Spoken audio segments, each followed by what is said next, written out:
गाव शांततेत बंद. तारदाळ तोरणानगर सहारानगर येथे 6 वर्षीय चिमुकलीवर 58 वर्षीय बाबासाहेब बांदार या नराधमाने केलेल्या अत्याचाराने हातकणंगले तालुक्यात संतापाची लाट उसळली आहे.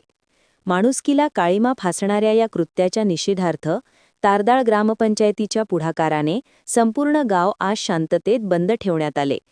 महात्मा ज्योतिबा फुले यांच्या पुण्यतिथीनिमित्त त्यांच्या प्रतिमेस पुष्पहार अर्पण करून बंदची सुरुवात करण्यात आली. छत्रपती शिवाजी चौकात नागरिकांनी जोरदार निदर्शने करत निषेध नोंदवला. तारदाळमधील सर्व व्यापाऱ्यांनी व्यवहार बंद ठेवत गाव बंदला उत्स्फूर्त प्रतिसाद दिला. शहापूर पोलीस ठाण्याचे विशेष सहकार्य लाभल्याने आंदोलन पूर्णपणे शांततेत पार पडले.